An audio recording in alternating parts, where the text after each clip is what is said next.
Welcome to the state of Kentucky for Friday, April the 10th.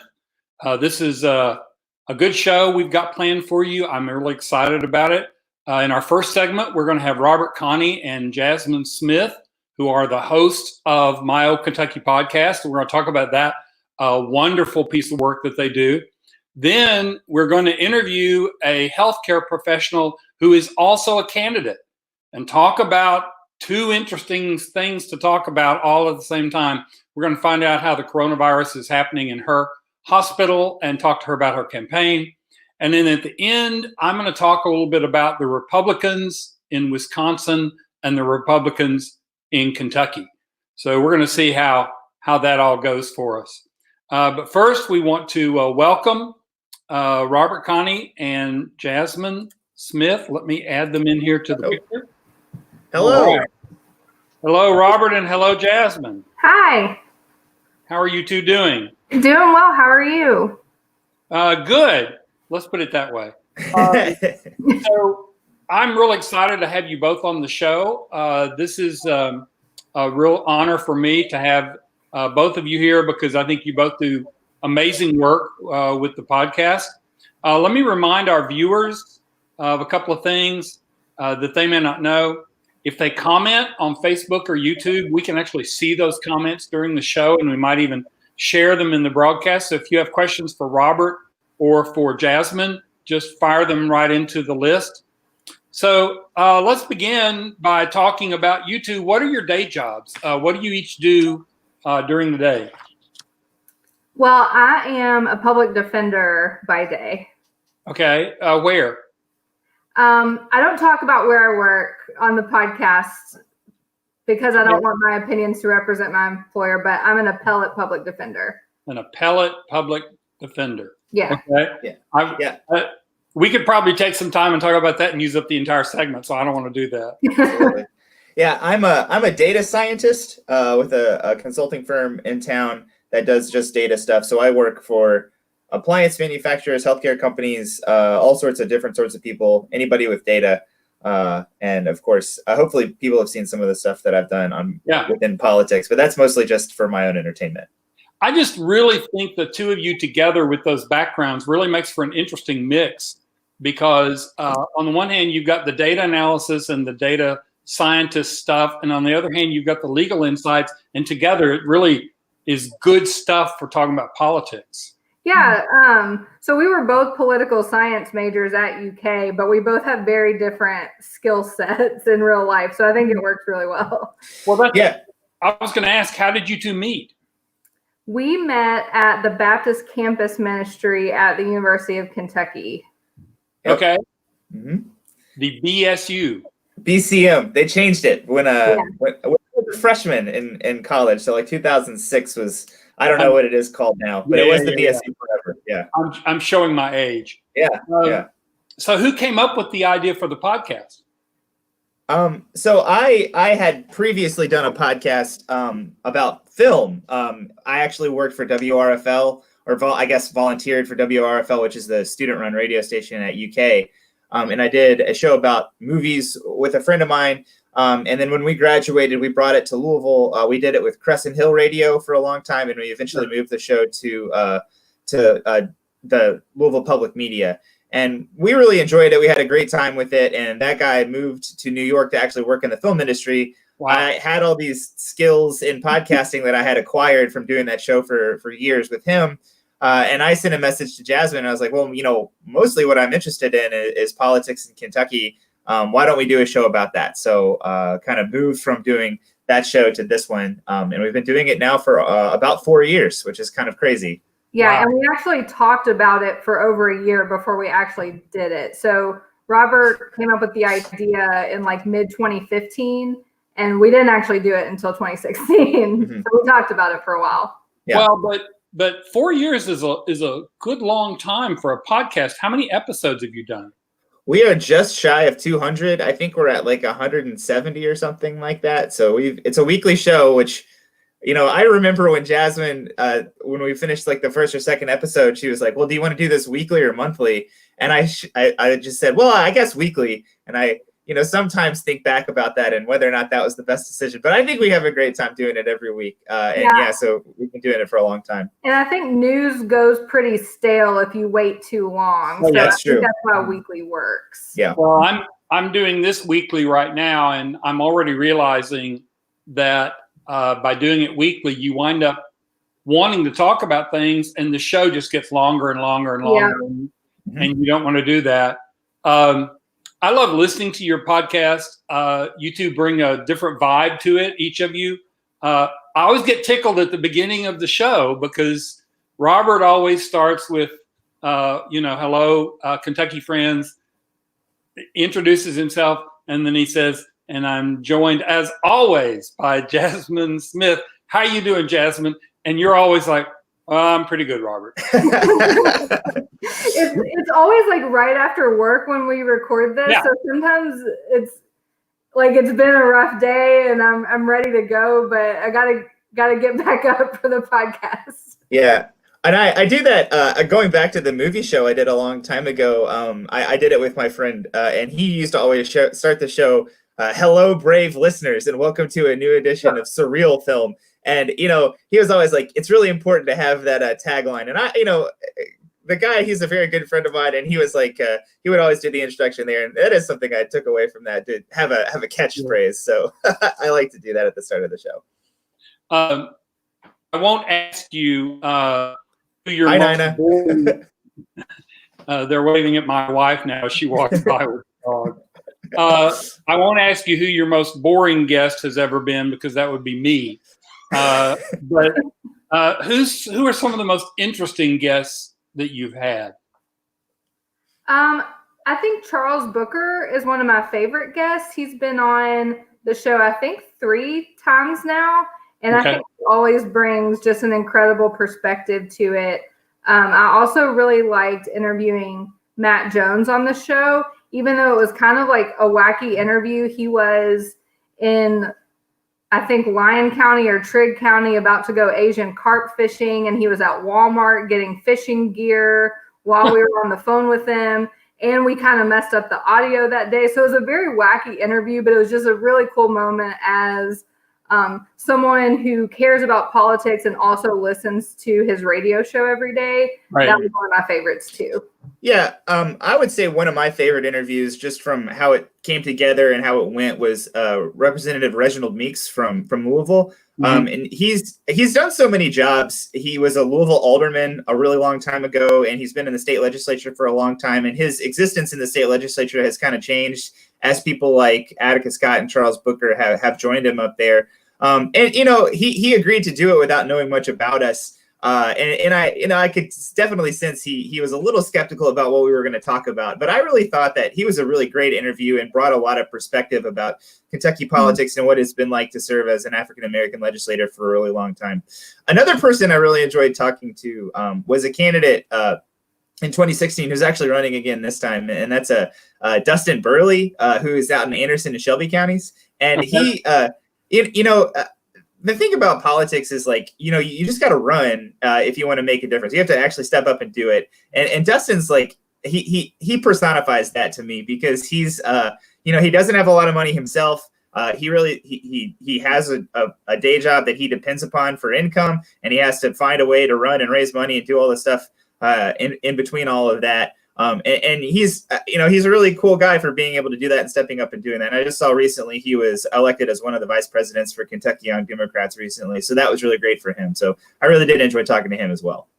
Has anybody ever said something? I mean, you record the thing and it's recorded so you can edit, but you record it live. I mean, you're doing the interview right there. Has anybody ever said anything that just left you speechless? Oh man, I don't know about speechless. What about you, Jasmine? I think Robert needs to talk about the debate show.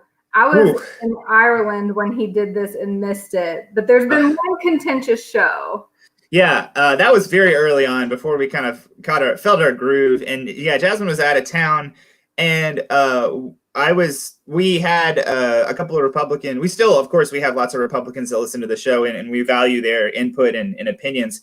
But we had a suggestion from one of them to invite the Pegasus Institute to come onto our show, and they're of course a think tank that, they're of dubious. They're fine. Okay, I want to leave that aside. They are definitely opposed to my viewpoint on a lot of different things. And Jasmine was gone, so I thought, we got to have a guest host, and I knew a guy who had been like very skeptical of their work, and I was like, well, maybe this will be interesting. So I invited them both to come on, and it got pretty ugly. It went on for at that time we were only doing like a half an hour show, and they went on arguing for about 75 minutes, and it was tough. It was maybe the 15th or 16th episode that we ever did. Right. And that one is really tough. We have had, I won't name names, but we have had people who have been running for office who just get really fired up and are like, oh my gosh, I didn't mean to say that. Can you take that out? And I would say we do that most of the time, trying to be nice for people. But it always is a little funny when that happens. That's really only happened a couple times, but there's been like a couple hot button issues. They're like, oh, I didn't mean to get into that. Yeah, right. But yeah. Most of the time, we don't really edit a lot. No, we very rarely edit for. Actually, we only if we get a specific request to do so. Will we edit for content, and we reserve the right to say no if we want to. So yeah. So, what sort of response do you get to the show? I mean, do you get emails, or do people send you comments or texts, or see you in the street, or what? I always think this is a funny question. We don't get a lot of personal contacts. We'll get messages from candidates who want to be on the show a lot. We'll get some support, some people who just email us with unsolicited advice, which we rarely take. But there are a lot of people that listen, and I know that, and I sense that. I think Jasmine doesn't always have the best sense of that sometimes, because somebody will come onto the show and they'll be like, "Oh my gosh, I can't believe I'm here," and it is a little silly and funny to be like, I've been listening to the show for so many years, and I'm really excited to be on it. And Jasmine's like, "Really? There's people that listen to the show." So it's true. The first time I met Josie Raymond, she was like, "Oh my gosh, I'm meeting stars." I'm like, "What?" Of course, she's a much bigger star than we are now. Yeah. But yeah, she's a high school classmate of mine too, so that was a little funny. Yeah. So I thought it was interesting. We were all at the New Kentucky Project conference, and was it Adam Edlin or I forget who it was, but somebody said, if you're not listening to my Old Kentucky podcast, you need to start. It's the most important podcast in Kentucky. All right. That I think that was Adam Edlin, and that was very generous of him to say. And Eric Jarbo, who was the main staff person there at the New Kentucky Project, it has been a good friend of the show for a long time. He's been on a few times. Really great guy. I really like him a lot too, and I do think he probably had a lot to do with Adam saying nice things about our show. But yeah, that was very friendly of him. Yeah, we got a shout out at a conference from Perry Bacon of 538 once. Right. So that was pretty cool. Yeah. Well, I mean, your all's podcast is so well done that I stopped doing mine because I just thought I can't compete with this. Which leads me to a really cool thing, which is when you approached me and said, we'd like to be associated with Forward Kentucky. And I think, Robert, you used the word, we want to be part of the Forward Kentucky family. And I said, wait a minute, we have a family. I didn't know that. That's very cool. And I'm very honored that you do that. I think your newsletter is one of the best things you do in addition to the podcast. Do you get much feedback on it either? I do a lot. I don't know, Jasmine, if you get people to say much about the newsletter, but I do get a lot of people who struggle to listen to podcasts or just aren't interested in that format. They do find a lot of value in the newsletter, and especially people who are already pretty interested in Kentucky politics and struggle to listen to the podcast because they're like, I know I should. They find a lot of value in the newsletter, I think, because it's the same content presented in a different way. So, it's like, wow, I didn't even realize this existed. How do you do both? And it's like, it's literally the same work. We really just take one and put it in another thing. Right. So, so that's a nice thing. I feel like I don't get as many people asking me about the newsletter because I don't really know if they all subscribe to it, but it has been a way to get other people involved and contributing. We don't do it often enough. I think we need to get guest contributors more, but sometimes it's just being busy and a timing thing. But It's been a way to get other attorneys that are litigating interesting issues that are relevant to Kentucky's interest to write for the newsletter, and they always feel cool when I ask them to do it, I think, or why do you want me to do it? So I love getting guest contributors. I definitely think that's something I want to work on doing more of too. Yeah.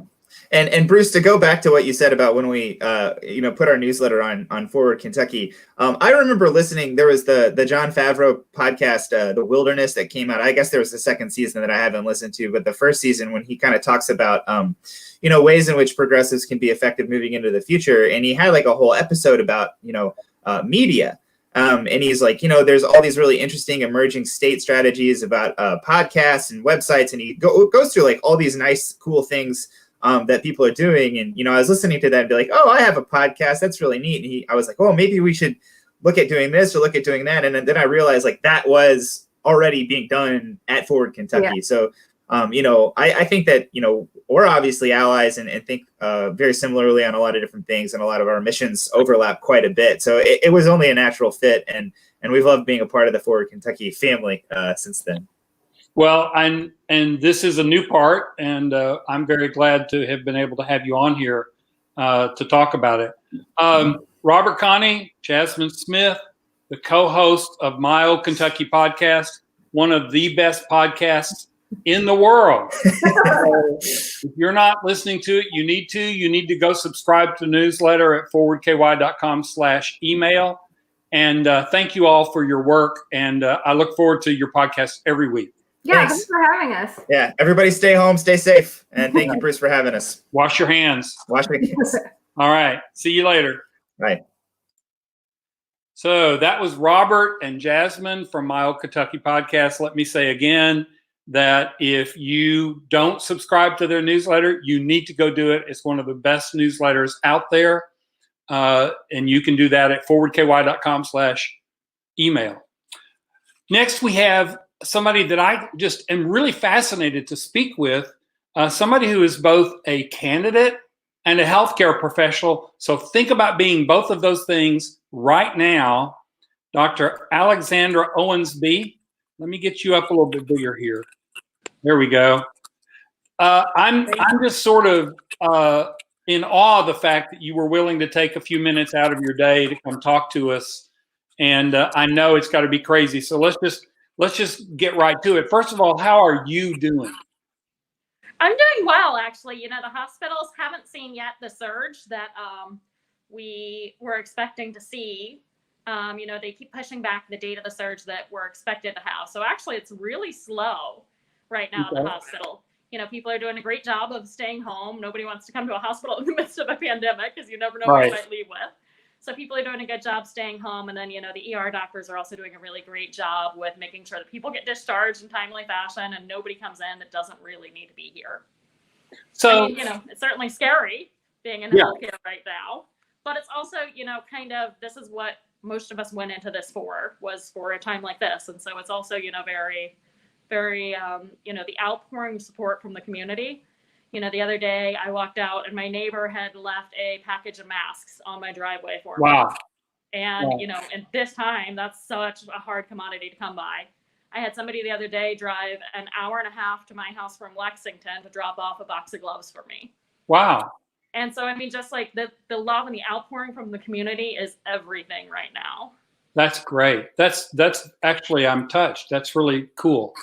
How many COVID patients have you seen in your hospital? You said the surge hasn't happened like you thought it might. How bad is it there? So unfortunately, I have not had any on my service. I practice neurology. We have a couple that are rule out patients. So anybody that kind of comes in with a cough or anything like that, we make sure that they get tested to see if they are or not. But we have not had any positive ones. Now, we do have a couple different COVID floors in the hospital, and I know that we do have some in the hospital, but the numbers aren't bad yet. So I want to follow up on that. I know you have a doctor in front of your name. What kind of medical practice do you do? What's your specialty? So I'm a nurse practitioner. I have a doctorate of nursing practice. Okay. And I do neurology. So I do inpatient and outpatient neurology. Neurology. Okay, Mhm. cool. Yeah, I saw that you had worked your way up through the nurse practitioner ranks and finally earned a doctorate in it, which is very cool.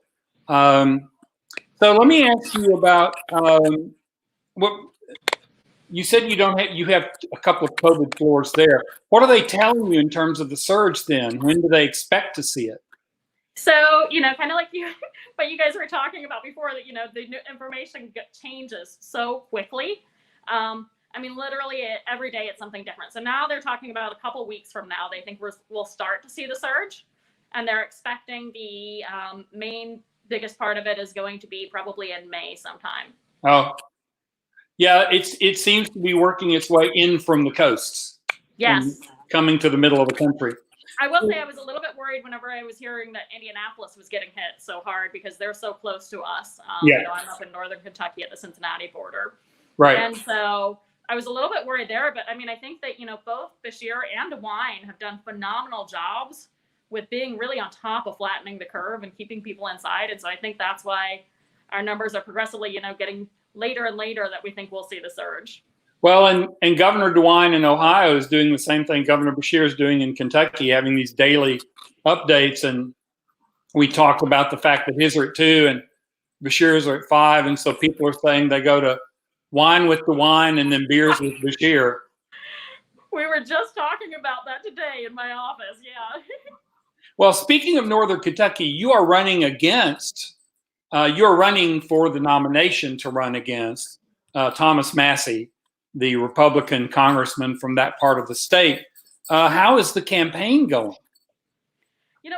It's a different time for everybody in the campaign. It's so funny. I was just talking to my campaign manager the other day, and we were talking about call times and everything.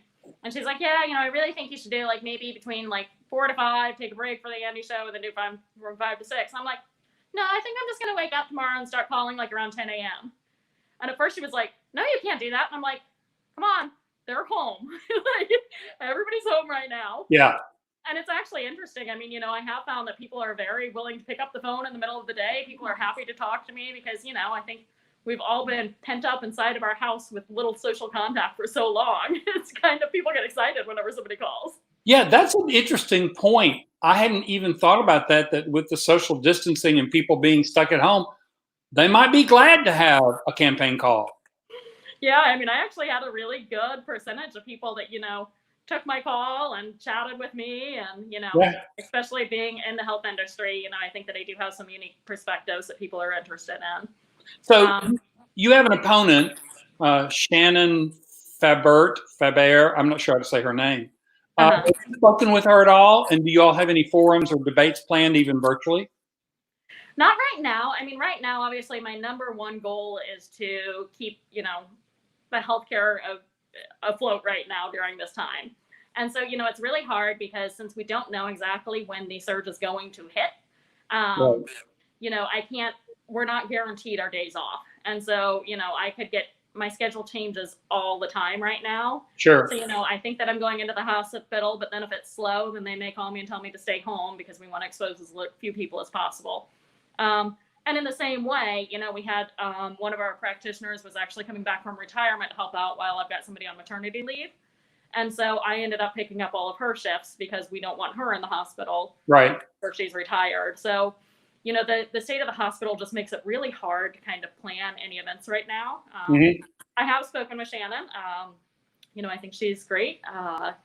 And, we've talked about the fact that after, the primaries are over, then what we may end up doing is do a tour together, kind of, assuming we're allowed out of our houses then. Right. And kind of try to unite the district. The main goal is to beat Massie. Yes. Well, let's talk about that. You're running in a district that has traditionally been fairly red, and yet had some blue turn in the gubernatorial election. What kind of response are you getting, and are you getting any response from Republicans? Yeah, actually, I've got a couple of Republicans that are working on my kind of kitchen cabinet and helping me with my campaign. Wow. I think the thing is that especially with Bashir and how well Bashir is doing throughout all this. I was talking to my next door neighbor, of course, from 6 feet apart the other day. And he said that he didn't vote for Bashir, but he's so glad that he's in charge and that he won and what a Sure. great job he's doing. And so I think that, people, I think, part of the problem in America is that we've really kind of demonized the other party, right? And so this kind of, I think, has broken down a lot of barriers because, as Bashir talks about all the time, this isn't, a politics. This is Team Kentucky standing together. Right. And I think more so than ever, we're starting to see that with this country and kind of people coming together and, voting for people because of who they are as a candidate, as opposed to the letter that's next to their name. Well, you recently threw the Hitler word at Massie in a tweet. What kind of response did you get to that? Well, of course, my campaign manager called me up. Was like, "What did you do?" Yeah. I'm like, "Look, I'm not comparing him to Hitler. His tweet was about the fact that he took action, and wasn't that a good thing because he took action." And so my response was just that, Hitler took action too, but not all action is good action. Right. And, the concern with what's going on right now is the fact that, he's encouraging people to not socially distance themselves. He's Oh, really? I didn't know that. Yeah. Oh, no. He says all the time that he thinks it's ridiculous that we're doing this social distancing, that we shouldn't be doing it. Wow. That everybody just needs to wear N95 masks and then they'd be safe, which is not the case. I mean, if you have an N95 mask, but you haven't been fitted to make sure that no air is getting past it, it's not going to do any more good than a surgical mask. Right. He said on one of his tweets that, surgical mask would keep you from getting infected, which is not true. The whole point with everybody wearing surgical masks is that you don't infect other people, not that it's going to keep, you from getting protected. Well, and you're still touching things.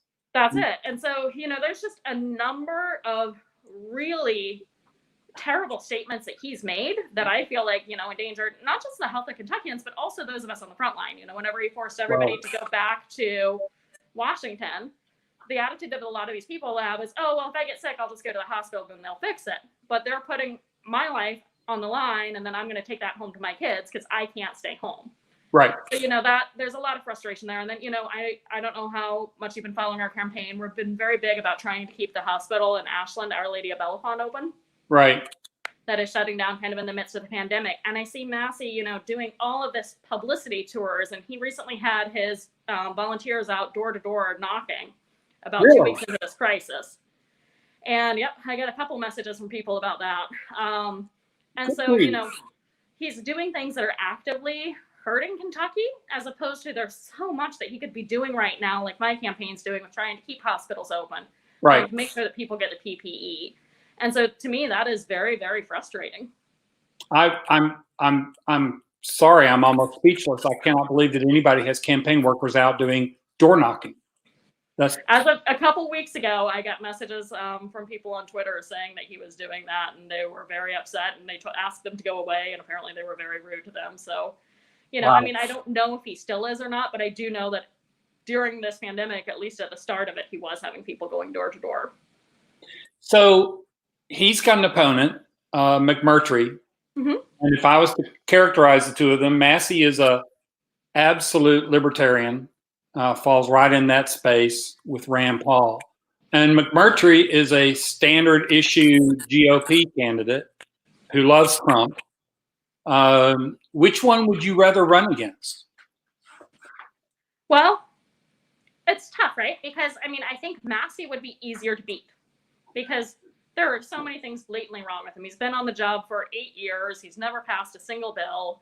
And part of the reason why is because antics like what he does, right? I mean, He's just generally disliked. And, part of politics is that you have to get people on your team to help you support the bills and help you pass the bills. And he just doesn't have the personality for that. So I think that Massie would be easier to beat. But I will say, I always think about like a worst case scenario, right? So what if the Republican does win in this race? Which one would I rather have in? And honestly, I would rather probably have McMurtry than Massie. Yeah. I think at least from the conversations that I've had with McMurtry, because I have talked to him a couple of times, he does seem like, he cares more about the good of the community than Massie does. And I don't see him actively out, he's talking about doing social distancing and things like that, as opposed to Massie is doing the exact opposite. So is there anything, I need to let you get back to your work. Is there anything that I haven't asked you that you wish I had asked you? I don't think so. I think that, the interesting thing about all of this that's going on, yes, while it's a terrible time in many ways for our society, I hope that, we come out of it with a lot of good things. One of my friends and I were just talking about the fact that now that everybody's working from home, the environment is doing so much better. Right. And so what if, for climate change, once we get out of this whole thing, we pass a bill in Congress that says corporations get tax breaks for the amount of employees, the percentage of employees that they have working from home. And, I think that opens up a lot of doors for things like that to happen. It would be better for climate change. It would be better for families, so, and I do think that, with people coming together throughout all of this, I do think that there is, some good things that we're going to, as resilient Americans, take from this and be stronger as a nation at the end of it. So I always ask candidates the same question to end the interview. You're standing on my front porch, except now you're standing on my virtual front porch. And you've come to ask me to vote for you. So answer this question. Why should I vote for you? Well, you should vote for me because I am a normal, everyday person. I'm not somebody that's been entrenched in politics. And I understand the struggles that normal, everyday people face. I'm a single mom with 2 kids. I do have a great career, but I also have a lot of student loan debt because of that. And so I know what it's like to struggle. I know what it's like to have, healthcare issues, as I have people into my office all the time that talk about my Social Security's been cut. I can't afford my medications. What do we do? And I think whenever you see that day after day, it becomes so entrenched in you and so important to fix that I think, getting nurses and doctors into Congress and the Senate is going to be essential as we, reform healthcare over the next few years. Good. We had one comment from Facebook. I want to throw this up there. Joni Prentice lets you know, thank you for running. And I want to echo that and say thank you for running and thank you for being on the state of Kentucky. Thank you so much. And thanks, Joni. It's my pleasure. And it's an honor to be running. Take care of yourself. Thanks for having me on again. I'll talk to you later. All right. Bye-bye. Bye. That was Alexandra Owensby, Dr. Alexandra Owensby, who is running for the Democratic nomination in Kentucky's 4th District for Congress. We really want to thank her for joining us during the coronavirus pandemic, since I'm sure she's busy working in her hospital and taking time during a shift to talk with us. I want to spend a few minutes now as we wrap up to talk about Republicans. I want to talk about Republicans in Wisconsin and Republicans in Kentucky. If you have read the site or read my editorials, you know that I typically I try not to put people in a box. I think that's bad to do othering and to say that all people in a certain group are bad people. There are good Republicans and there are not so good Republicans, just like there are good Democrats and not so good Democrats. There are good conservatives, good liberals, bad conservatives, bad liberals. So I try not to put people in a box. I don't disparage a group as a group typically. Instead, my goal is typically to call out bad actions. So something somebody does, not the person, but the action. So I try to pay attention to that. And today, I want to talk about some bad actions by Republicans in Wisconsin. And then I want to follow that up talking about possible bad actions by Republicans in Kentucky. If you haven't followed the news, you might not know that there was actually a primary scheduled for this past Tuesday in Wisconsin in the middle of the pandemic.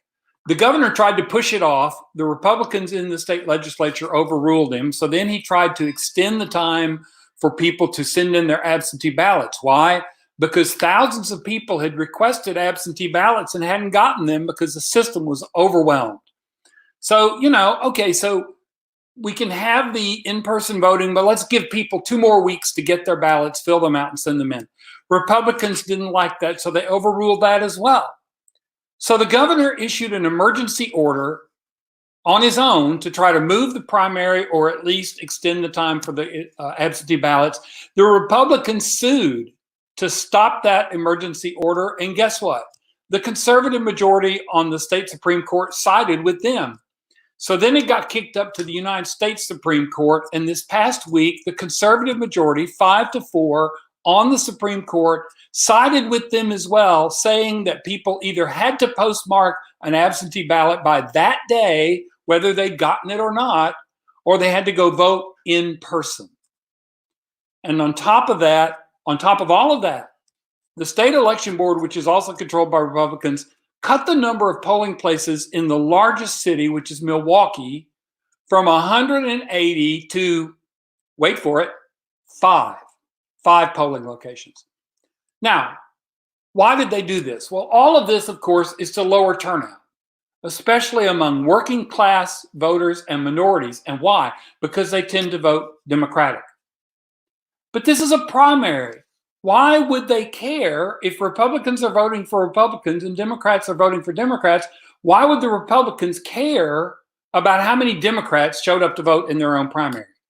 Because there was a state Supreme Court at issue as well.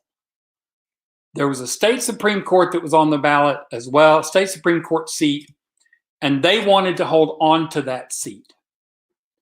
So in order to hold on to power in Wisconsin, the Republican leadership forced their citizens to go vote in person in the middle of a pandemic. And the conservatives on the state Supreme Court and on the U.S. Supreme Court went along with it. I said that I tried to call out actions and not people. So let's talk about those actions. Those actions are shameful and despicable. They are an example not of party over country, but of power over even party, because they put their own Republican voters at risk as well. The Republican leadership in Wisconsin should be ashamed. I suspect, though, that any leaders who are capable of doing something this outrageous, this immoral, this inhumane are incapable of feeling any shame. So let's talk about Republicans in Kentucky. Fortunately, when our governor, our Democratic governor, and the Secretary of State wanted to delay the primary, our Republican-led legislature agreed it was the right thing to do. And in light of the pandemic, our Republican Secretary of State, who is not in favor of expanding mail-in voting when he ran for office, is nevertheless considering it as a way to keep people safe while voting. Good for him. But the Republicans in the General Assembly passed Senate Bill 2, which requires people to have a photo ID to vote. For those of you who live in a typical middle-class life, this may not seem like a big deal. You're like, everybody I know has a photo ID. Why wouldn't they have a photo ID? But many people do not have a photo ID. Why? They don't drive, so they don't have a driver's license. They don't need a photo ID for the things they do on a normal basis. And so for them to vote, they have to go get a photo ID. Governor Beshear vetoed that bill, as he should have. It was an unnecessary bill to deal with a supposed problem of voter fraud that is non-existent. What was it really for? To lower turnout among the people who don't have photo IDs, which tend to be the poor and minorities who tend to vote Democratic. It is that simple. It is a voter suppression bill. This Tuesday, the legislature comes back into session, and our Kentucky Republicans who are elected have a choice. Will they be like Wisconsin and override the governor's veto, thus forcing people to get out of their homes and try to get a photo ID, which is both impossible because most of the places they would get one are closed, and dangerous due to the coronavirus? Or will they consider their fellow human beings, Republican and Democratic, and let the veto stand? Will they be responsible elected officials, or will they put their own power over caring for the people who elected them? Make the right choice, Speaker Osborne. Make the right choice, President Stivers. Forget about a photo ID for voting, at least for now. Let's focus on caring for each other and not putting our citizens in danger. Let's all be part of Team Kentucky. That's a commentary on the SB2 bill and our Republicans in Kentucky and in Wisconsin. If you have comments about that, you're welcome to put them on our site. This is a live show, and so it's streaming on Facebook and YouTube right now, but it's also recorded, and it will be up on Facebook and YouTube within an hour, and it will be on our website an hour or two later after that. It's also now a podcast. We put the audio up as a podcast under the same name, the State of Kentucky. So if you'd rather have it as a podcast, you can subscribe to it in wherever you listen to podcasts. Thank you so much for joining us. Thank you to Robert and Jasmine and Dr. Owensby for joining us on the show today. And until next Friday, this has been the State of Kentucky.